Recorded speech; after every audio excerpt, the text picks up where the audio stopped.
Bueno, pues muy buenos días a todas y a todos. Muchas gracias por atender esta convocatoria.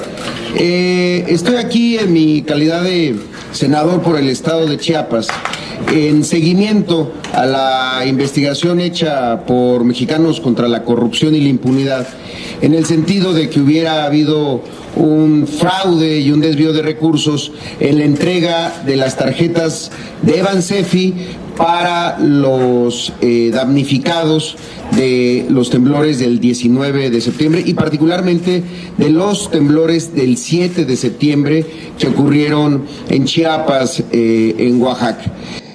Como saben, el estado que yo represento fue el más afectado por ese temblor del 7 de septiembre. Cerca de 40,000 viviendas tuvieron afectaciones desde totales que se destruyeron en el día del temblor hasta demoliciones que fueron necesarias hacer porque ya eran inhabitables.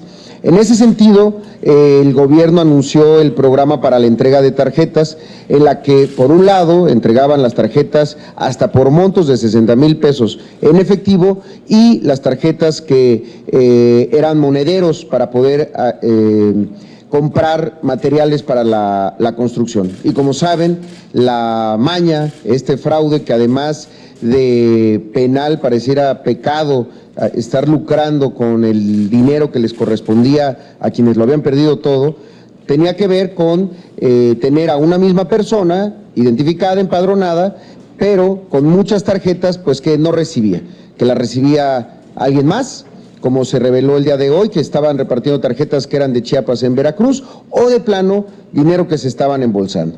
En ese sentido, cuando estuvo aquí, en el Senado de la República, el entonces secretario Luis Miranda, ya había sospechas y evidencias, nosotros lo habíamos escuchado varias veces en Chiapas, sobre este tipo de desvíos, sobre estas distorsiones.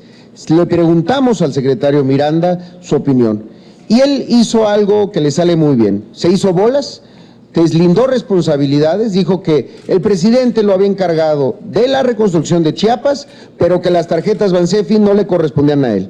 Déjeme decirle que principalmente el trabajo del gobierno federal en Chiapas tuvo que ver con las tarjetas. Entonces él, como encargado, no institucional, pero sí político del presidente, no supo explicar qué es lo que estaba pasando.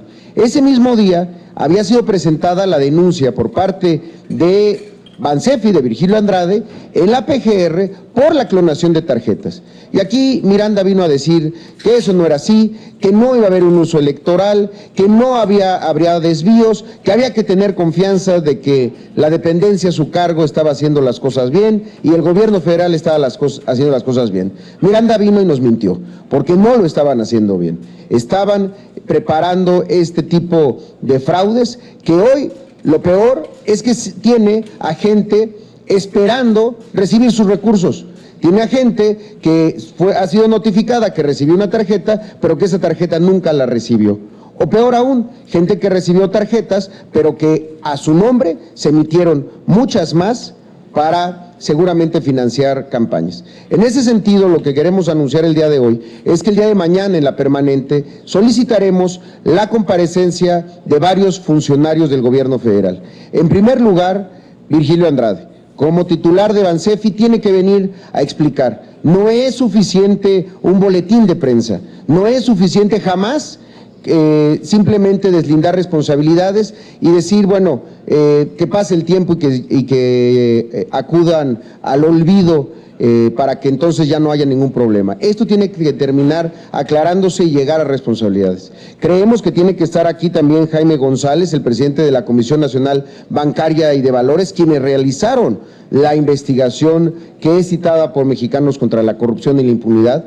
Tiene que estar aquí Rosario Robles como titular de SEDATU y encargada de la entrega de estas tarjetas, y es importantísimo que estén en el Senado de la República aclarando este tema dos personas más.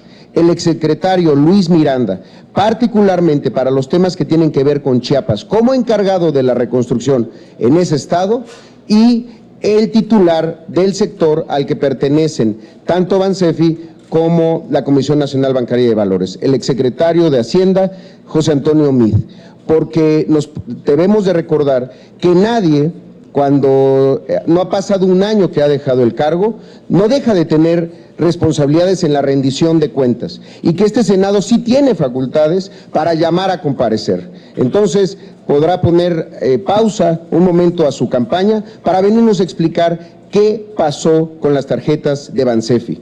Si no tenía control sobre funcionarios de dependencias que estaban sectorizadas o que están en el sector hacendario que él dirigía, pues entonces que nos diga cómo operaban quizá con total discrecionalidad, y me refiero desde luego a Virgilio Andrade. Y si él estaba enterado que la Comisión Nacional Bancaria de Valores, porque no es una investigación que se haya realizado este año, lleva tiempo esa investigación, la conocía, pues ¿por qué no dijo nada? ¿Por qué no dijo que había un desvío de recursos por parte de Bansefi, que seguramente estaba siendo protegido por la propia Sedatu y por la propia Sedesol? Entonces vamos a hacer eso el día de mañana, llamarlos a comparecer. Creemos que el Senado debe de seguir siendo un espacio de diálogo democrático. Si no hay nada que esconder, pues que nos lo vengan a decir. Si hay algo que no hemos entendido, pues entonces que nos lo vengan a explicar. Pero no puede esto dejarse pasar así nada más. Es muy cruel, de verdad, que haya gente que la hayan engañado y que el día de hoy el gobierno pueda decir que se le emitió unos recursos para recuperar sus pertenencias, pocas pertenencias que de por sí tienen, y que eso nunca haya ocurrido. O peor aún, que hayan utilizado su nombre para robarse el dinero de la gente. Por eso es que los queremos llamar a comparecer y escucharlos a estos funcionarios y también a los exfuncionarios ya citados. Estoy a sus órdenes para cualquier pregunta. Gerardo Cedillo, ¿de cuántas personas estaríamos hablando que estarían viendo afectadas con esta situación? Bueno, la investigación hasta el momento cita que en 3 municipios de Chiapas, particularmente en Cintalapa, en Villaflores, en Arriaga, hay 34 personas que han sido, a las que se ha identificado que se les entregó una tarjeta, pero que en el reporte están repetido su nombre hasta 32 veces, es decir, como le hubieran entregado una tarjeta de 32 veces y con tal monto, y otros que simplemente están en un registro de personas que se les entregó tarjeta y que nunca se les entregó. Son como dos partes. Lo que hoy se revela adicionalmente a eso, y que no se tiene un número exacto, es de las personas que tenían que haber sido beneficiarias porque el propio gobierno había censado esas casas y que fueron a parar a manos de otras personas que en algunos casos quizá no necesitaban esos recursos. Creo que es apenas la punta del iceberg de lo que vamos a ver de los recursos de la reconstrucción, porque lo de las tarjetas es apenas una parte. Habrá que revisar también los dineros del Fonden, los dineros de otros programas sociales que entraron como de manera emergente y que también con una total discrecionalidad y opacidad, con el amparo de decir, bueno, es que el desastre nos obliga y demás, hoy está revelando pues que nunca dejaron de pensar en esta voracidad a la hora de robar recursos públicos. Reitero, la primera parte de esta trama, de lo que ya se ha visto, pues está en ese número de personas, pero seguramente son muchas más. Esos son los Chiapas. Pero y esos son los Chiapas. Ya se han presentado casos en Oaxaca, en otros estados de la República. ¿Los tienen ustedes? No, yo creo que a partir de esto, justamente lo que se necesita es una investigación de todo el país y también de la Ciudad de México y también de Morelos y también de muchos otros municipios que en uno o en otro sismo se vieron afectados. Esto es Chiapas apenas. Y a mí me alegra mucho que la gente tenga el valor de salir a decirlo, porque muchas veces bajo el temor de, bueno, no le han depositado todo o le podrían depositar más, pero ya habló, entonces ya no lo van a hacer, pues los tienen muchas veces amenazados. Ahora, esto es solamente Chiapas y solamente estos municipios de Chiapas. Esta investigación tiene que ser más profunda. Qué bueno que la Comisión Nacional Bancaria y Valores la está haciendo, pero no la debería de hacer para sí misma. Y si la compartió con una organización que yo respeto, como es Mexicanos contra la Corrupción, pues enhorabuena, pero lo conducente es que institucionalmente venga al Senado a informar sobre esa investigación, a que nos diga exactamente qué es lo que ha encontrado, porque de otra manera, pues nos vamos a quedar en eso, en una nota con funcionarios que simplemente van a regresar con un boletín diciendo yo no tuve nada que ver y se acabó. Pues no me parece que eso sea lo correcto, ni mi papel como representante de gente que lo perdió todo y que hoy está esperando respuestas. Ahora, ¿ve usted que detrás de este asunto pudiera haber un manejo incluso para hacer un cochinito electoral, o cuál es el trasfondo que usted veía en todo este manejo? Sí.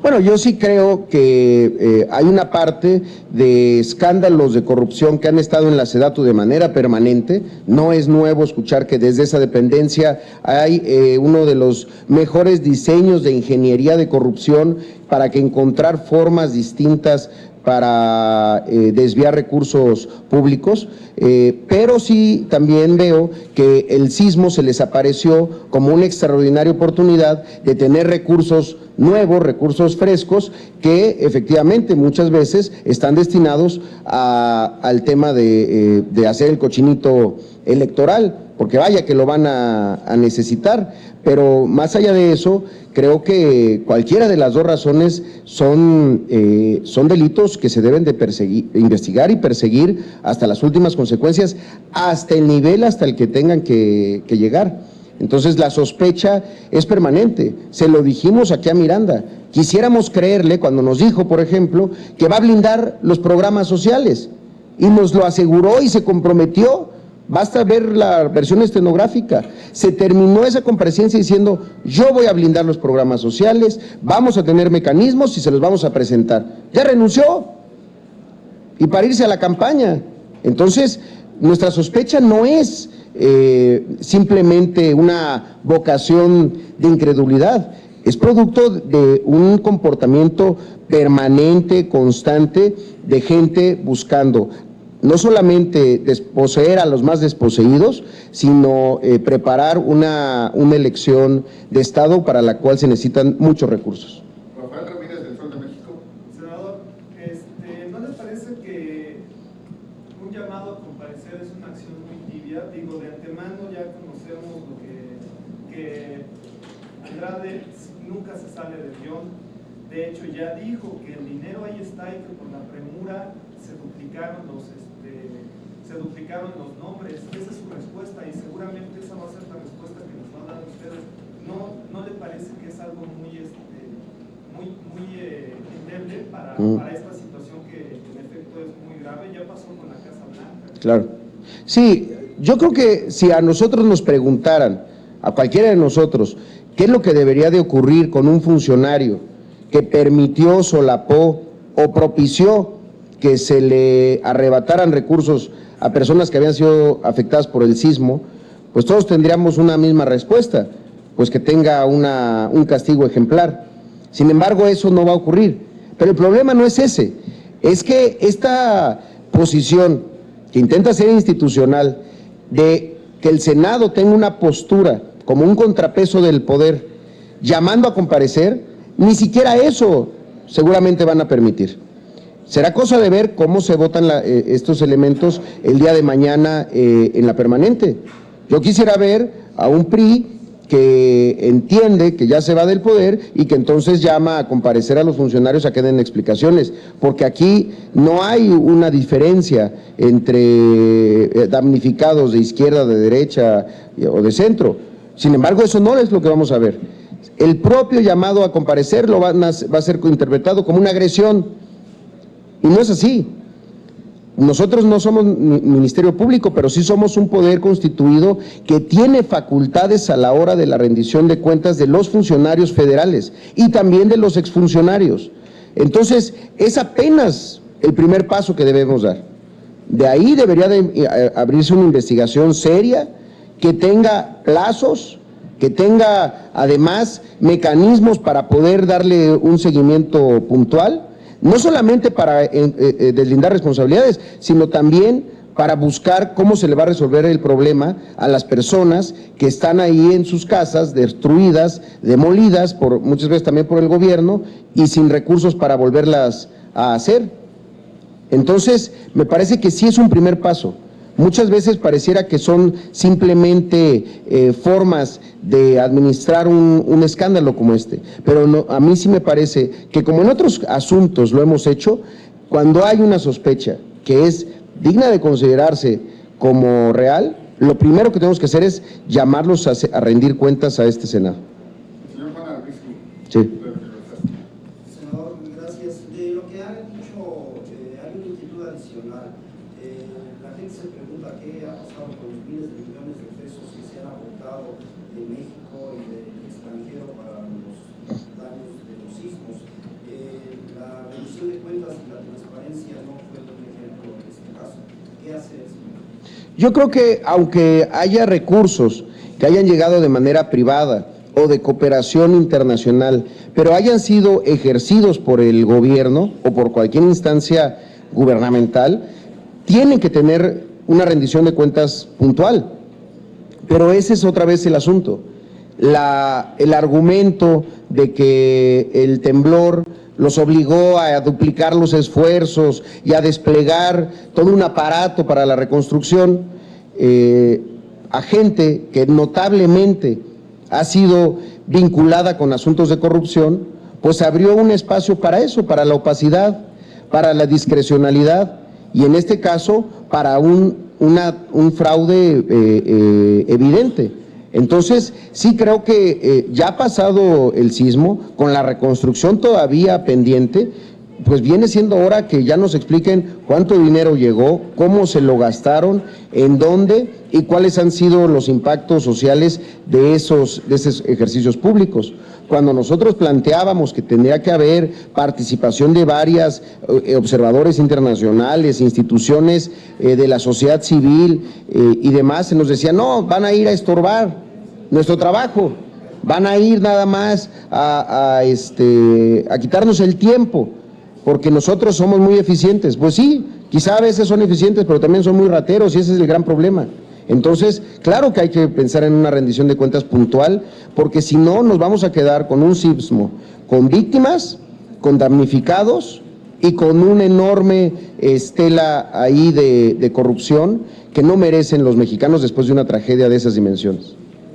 Otro aspecto, señor, la ley de propaganda Sí. debe de ser estudiada por el Congreso, eventualmente febrero, abril, es poco tiempo. ¿Qué hacer para que verdaderamente esta obligación ejecutar la Corte pueda cumplirse?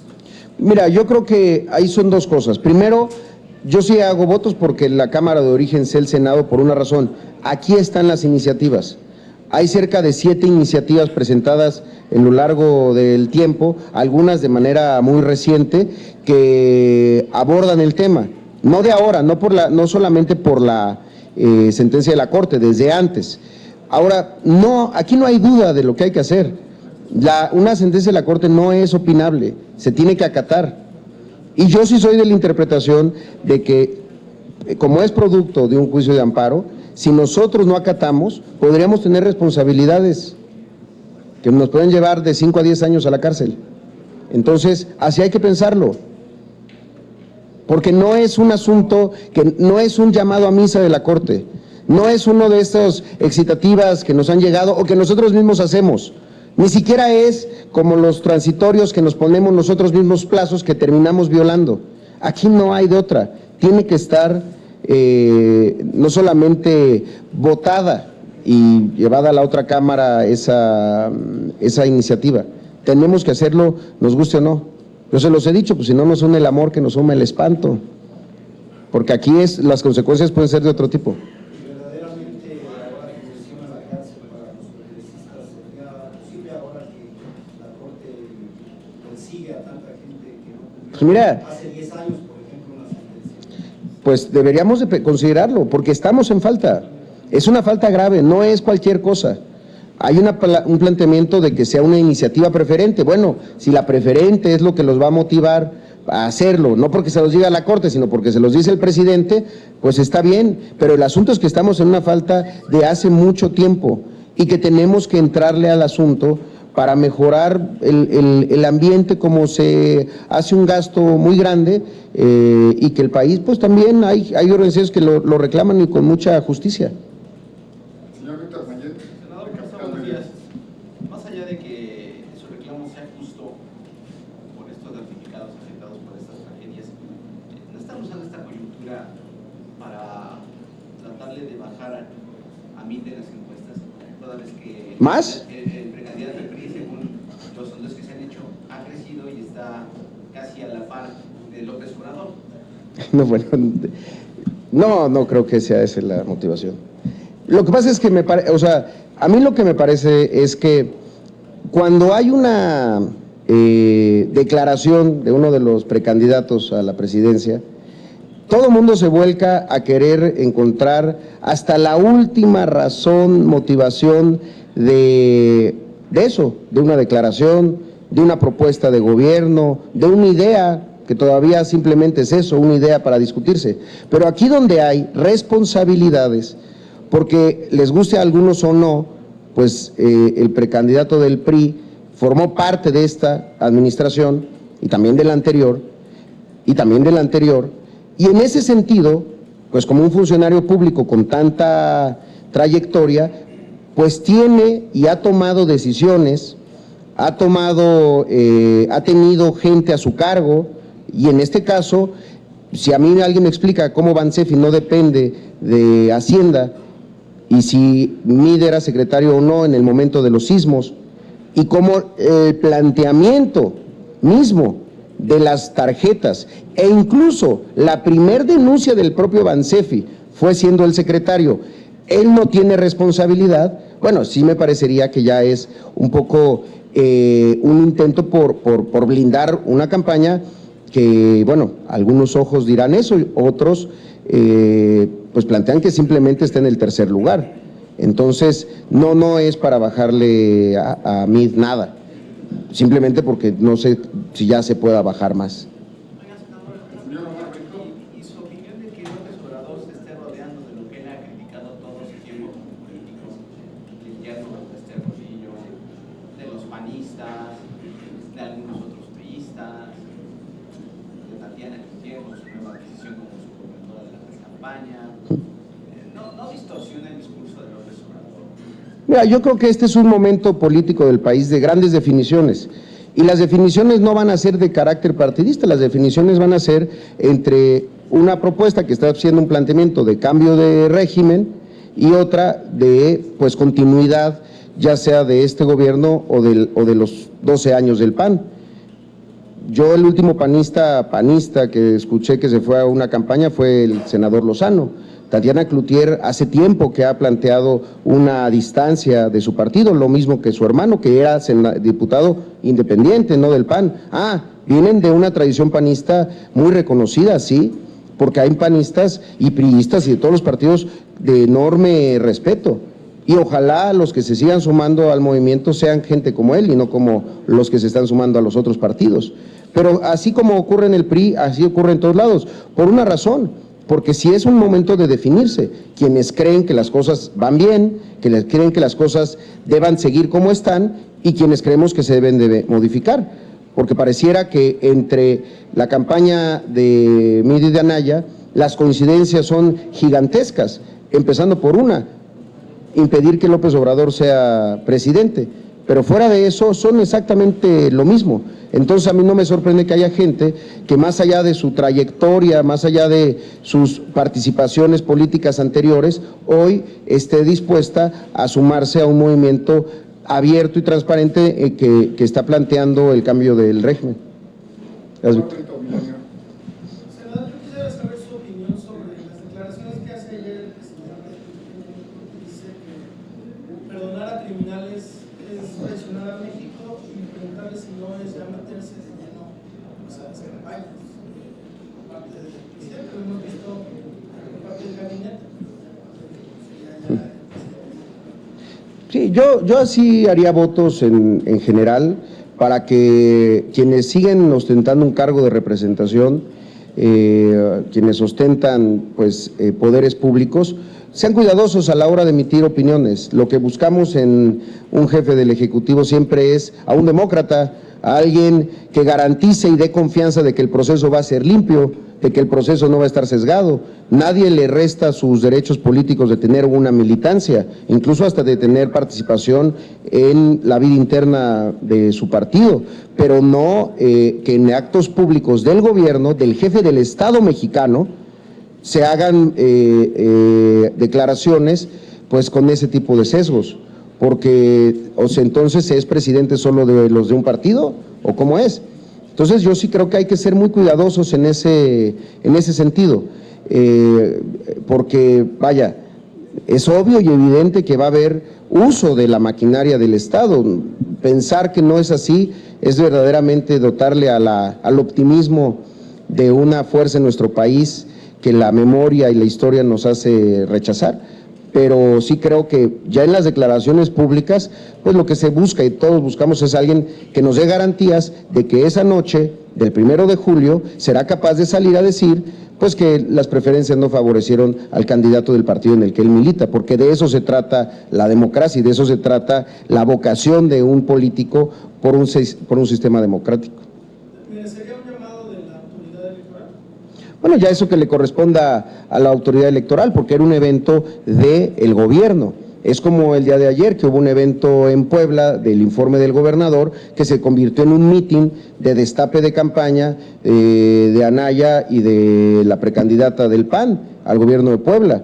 Pues si esos asuntos partidistas los hacen, pues claro que lo pueden hacer en el entorno de la vida interna de un partido, de una coalición, pero no en el lugar en donde se está informando sobre las acciones de un año de gobierno de alguien que se ostenta como gobernante de todos los poblanos, no solamente de los amigos del exgobernador o no solamente de los que militan en su partido. Entonces yo sí cuidaría mucho esas declaraciones y esas expresiones porque distorsionan la institucionalidad de todo el aparato de gobierno, que muchas veces se puede sentir presionado a decir, pues es que la línea va por acá y pues si no le hacemos por acá vamos a sufrir consecuencias. Bueno, muchas gracias.